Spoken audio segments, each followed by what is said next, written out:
Ini sebab mengapa Najib merayu mahu pulangkan pasport lewat. DAP tak puas hati, kerajaan teruskan projek TSGP.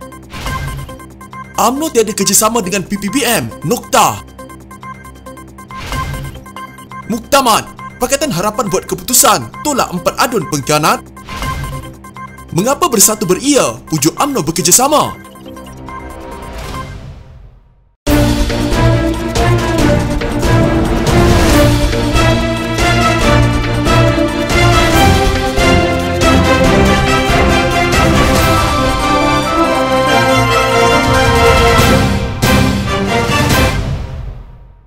Najib Razak memohon kepada mahkamah untuk meminda tarikh bagi pelepasan dan penyerahan pasportnya daripada 20 Oktober hingga 22 November kepada 25 Oktober kepada 6 Disember ini. Menurut bekas Perdana Menteri itu, ini kerana dia telah ditugaskan untuk membantu jentera parti UMNO pada pilihan raya negeri Melaka 20 November depan. Najib berkata demikian dalam notis usul dan afidavit sokongan yang difailkan semalam untuk menyokong permohonan pelepasan pasportnya sementara yang diajukan kepada Mahkamah Tinggi Kuala Lumpur. Isnin lalu, Mahkamah Rayuan membenarkan permohonan Najib mendapatkan pasport antarabangsanya buat sementara bermula 20 Oktober hingga 22 November ini. Ia bagi membolehkan bekas Perdana Menteri itu melawat anak perempuannya, Noriana Najwa, yang kini berada di Singapura dan bakal melahirkan anak kedua pada November ini. Namun menerusi pindaan permohonan yang diajukan kepada Mahkamah Tinggi Kuala Lumpur, Najib memohon tempoh pelepasan pasportnya merangkumi daripada 21 November sehingga 5 Disember. PRN Melaka ditetapkan pada 20 November. Melalui afidavit, Najib berkata,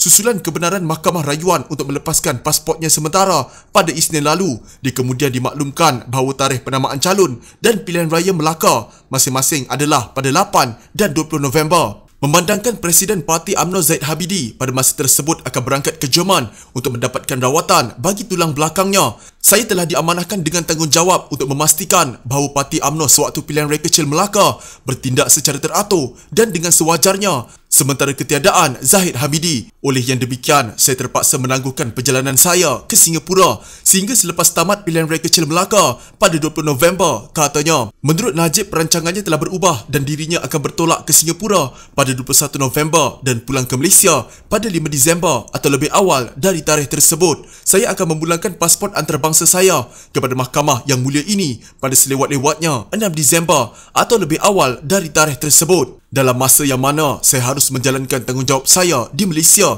saya telah meletakkan kepercayaan kepada isteri saya, Rosma Mansor, yang akan bertolak ke Singapura terlebih dahulu untuk mengawasi keadaan Noriana sementara saya masih di Malaysia. Saya akan susuli jejak langkah isteri saya sejurus saya menyelesaikan tanggungjawab saya di sini terlebih dahulu, kata Najib. Pada prosiding ini, Hakim Mahkamah Tinggi Muhammad Zaini Mazlan menangguhkan kepada 26 Oktober ini untuk mendengar permohonan itu. Bekas Menteri Keuangan Lim Guan Eng menyatakan rasa terkejut dengan tindakan Muhyiddin Yassin ketika menjadi Perdana Menteri yang menghidupkan kembali 2 projek saluran paip yang terpalit dengan skandal pentadbiran Najib Razak. Ia berkaitan dengan projek saluran paip pelbagai produk petroleum MPP dan saluran paip gas Trans Sabah TSGP dikendalikan Suria Strategic Energy Resources Sdn Bhd SSER, anak syarikat milik penuh Kementerian Keuangan MOF. Kedua-dua projek ini adalah salah satu skandal keuangan paling tidak masuk akal dari pentadbiran Najib Razak kerana SSER telah membayar 8.3 bilion ringgit atau 88% daripada 9.4 bilion ringgit nilai pembinaan projek tersebut, walaupun penyiapan kerja berperingkat yang belum diaudit hanya pada tahap 13%, kata Lim dalam kenyataan. Sebelum ini, bekas pegawai khas Najib Amhari Effendi Nazaruddin ketika memberi keterangan dalam perbicaraan rasuah 1MDB berkata projek SSER adalah antara beberapa urus niaga mega yang ditawarkan kepada China untuk membantu menyelamatkan 1MDB. Ia di tengah-tengah hutang 1MDB yang kian meningkat yang didakwa pihak pendakwaan sebahagian besarnya diselewengkan Najib dan sekutunya.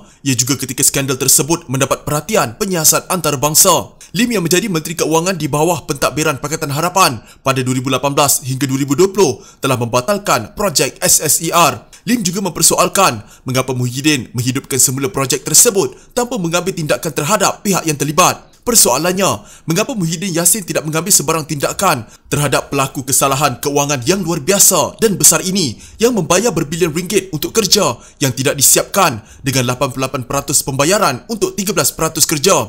Walaupun kerajaan sebelumnya telah memutuskan untuk menghidupkan kembali dan meneruskan kedua-dua projek tersebut, mereka yang terlibat dalam mengkhianati kepentingan keuangan negara tidak boleh dibiarkan terlepas tanpa hukuman, katanya lagi. Penerusan semula projek itu diketahui setelah Menteri Keuangan Tengku Zafrul Abdul Aziz mendedahkannya dalam satu jawapan parlimen kepada Ahli Parlimen Kota Kinabalu, Chan Fung Hin, ketika sidang Dewan Rakyat baru-baru ini. Zafrul memegang jawatan sama ketika pentadbiran Muhyiddin. Dalam pada itu, Lim menggesa Perdana Menteri Ismail Sabri Yaakob memberi penjelasan berkenaan perkara itu. Perdana Menteri harus menjelaskan peranannya dalam pentadbiran sebelumnya dan menetapkan haluan baru untuk memastikan bukan sahaja kepentingan keuangan negara dilindungi, tetapi mereka yang terlibat dalam menipu negara, mereka sendiri dikenakan hukuman yang berat. Kegagalan untuk berbuat demikian akan menunjukkan Ismail tiada beza dengan bekas Perdana Menteri sebelum ini yang menutup mata dan bahkan berusaha untuk menutup jenayah keuangan seumpama itu, katanya lagi. MPP membabitkan projek saluran paip petroleum pelbagai produk sepanjang 600 km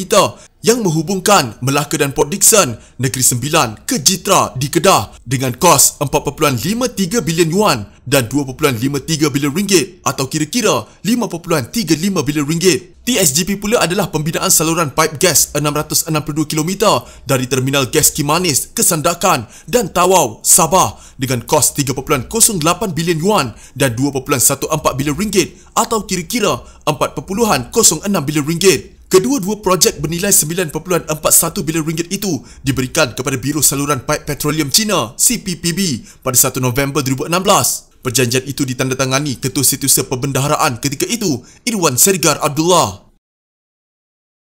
Presiden UMNO Dr. Ahmad Zaid Habidi berkata tidak timbul isu kelewatan membuat keputusan berhubung kerjasama parti itu dengan Bersatu, memandangkan perkara tersebut sudah lama diputuskan sejak Perhimpunan Agung UMNO lepas. Untuk Bersatu kita telah buat keputusan, kita tidak akan pernah bekerjasama dengan mereka. Noktah. Tak lambat dah. Dulu dah masa Perhimpunan Agung UMNO, kita dah buat keputusan kita. Itulah keputusan kita dan kita muktamadkan tidak akan bekerjasama dengan Bersatu, katanya kepada pemberita selepas mengadakan perjumpaan dengan UMNO bahagian Hang Tuah Jaya di Melaka. Hadir sama pengerusi Badan Perhubungan UMNO Negeri A.B. Rauf Yusof, pengerusi Perikatan Nasional yang juga Presiden Bersatu Muhyiddin Yassin sebelum ini dilaporkan berkata pihaknya tidak boleh menunggu terlalu lama rakan di sebelah sana untuk membuat keputusan sama ada sedia bekerjasama atau tidak, semata-mata bagi mengelak pertembungan pada PRN Melaka. Sementara itu, Ahmad Zahid yakin Barisan Nasional mampu menang pada PRN Melaka berdasarkan permasalahan di pihak sebelah sana ketika ini. Suruhanjaya Pilihan Raya SPR menetapkan tarikh mengundi PRN Melaka pada 20 November, manakala penamaan calon pada 8 November dan undi awal 16 November. Veteran DAP Lim Kit Siang mengingatkan Pakatan Harapan supaya tidak menggadaikan moralnya dengan menerima 4 bekas ahli Dewan Undangan Negeri bertanding atas tiket gabungan itu pada pilihan raya negeri akan datang. Beliau menyambut baik keputusan Majlis Presiden Pakatan Harapan menolak bekas ahli DAP Nur Hizam Hassan Bakti sebagai calon PRN Melaka dan menggesa tindakan sama diambil terhadap 3 lagi bekas adun itu. Ia dikatakan untuk mencapai kemenangan di Melaka, kita perlu bekerjasama dengan mana-mana pihak yang boleh memberikan kemenangan kepada Pakatan Harapan, katanya merujuk kenyataan naib Presiden PKR Tian Chua baru-baru ini. Namun saya berpendapat tiada seorang pun daripada bekas adun itu yang menyebabkan kejatuhan Kerajaan Melaka dan PRN diadakan ini harus dijadikan calon Pakatan Harapan. Sekiranya diberikan pilihan antara bekerjasama dengan oportunis dan penyangga atau kalah dengan berpegang kepada prinsip politik dan integriti, saya memilih pilihan kedua, katanya dalam kenyataan. Ahli Parlimen Iskandar Puteri itu merujuk langkah bekas Ketua Menteri Idris Harun, Sungai Udang, Nur Azman Hassan, Pantai Kundo, Nur Effendi Ahmad, Teluk Mas dan Nur Hizam, Pengkalan Batu yang mengumumkan penarikan sokongan terhadap kerajaan negeri serta Ketua Menteri Melaka Sulaiman Mat Ali awal bulan ini. Majlis Presiden Pakatan Harapan memutuskan Nur Hizam tidak akan menjadi calon mereka pada PRN Melaka 20 November ini. Sementara itu, Setiausaha Organisasi DAP Lok Siu Fuk berkata parti itu tidak akan bekerjasama dengan pengkhianat dan pendirian jelas itu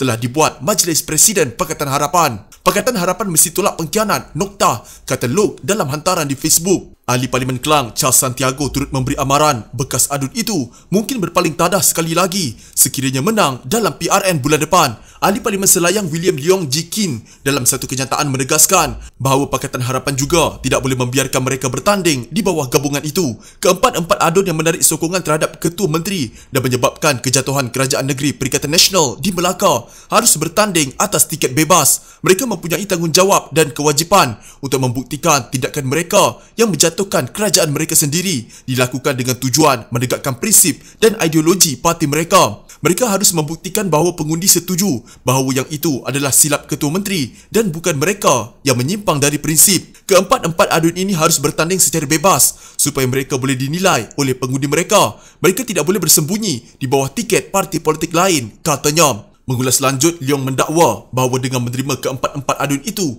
akan membawa kesan yang memalukan kepada Pakatan Harapan, termasuk imej politik yang akan tercemar sehingga tidak dapat diperbaiki. Keempat-empat adun itu asalnya dari parti-parti yang menyokong politik perkauman dan ideologi menegakkan ketuanan Melayu. Sekiranya Pakatan Harapan atau PKR menerima mereka masuk, ini bermaksud gabungan ini tidak lagi serius dalam agenda reformasi, manifesto, ideologi dan perjuangannya untuk perubahan. Ini bermaksud gabungan ini tidak lebih dari oportunis politik yang mencari jawatan, kepentingan dan kuasa dan tidak ingin melaksanakan perubahan, katanya. Leong berkata pengundi tidak akan lagi mempercayai calon Pakatan Harapan untuk melaksanakan reformasi dan dasar yang mereka pegang ketika diundi. Katanya bekerja dengan pengkhianat bermakna Pakatan Harapan bersedia untuk meneruskan sarkas majoriti parlimen yang telah dimulakan sejak rampasan kuasa ketika langkah Sheraton.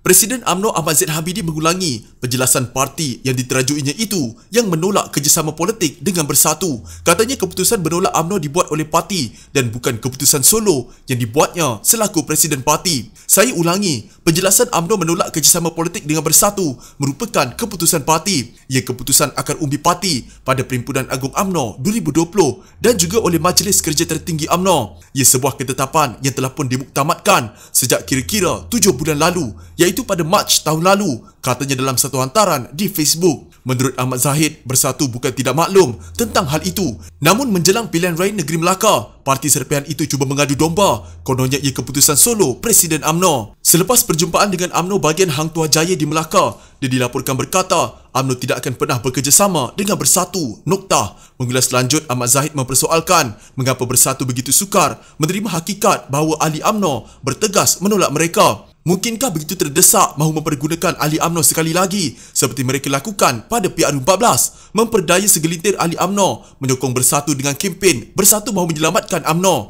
Tetapi selepas apa yang rakyat alami dan saksikan selepas 9 Mei 2018, masih lakukah lakonan air mata mereka? Soalnya, dia juga mempersoalkan sama ada pujuk rayu ke atas ahli UMNO seperti apa yang dilakukan hari ini adalah relevan. Masih relevankah pujuk rayu ke atas ahli UMNO selepas cuba membubarkan dan menghancurkan UMNO sejurus berkuasa? Justru Presiden UMNO menghormati keputusan parti dan denyut nadi ahli parti iaitu tiada kerjasama politik dengan Bersatu, kata Ahmad Zahid. Bersatu dikatakan semakin terdesak apabila ramai para penganalisis politik menjangkakan gabungan Perikatan Nasional antara parti itu dengan PAS berisiko kalah teruk pada PRN Melaka jika mereka tidak bekerjasama dengan UMNO.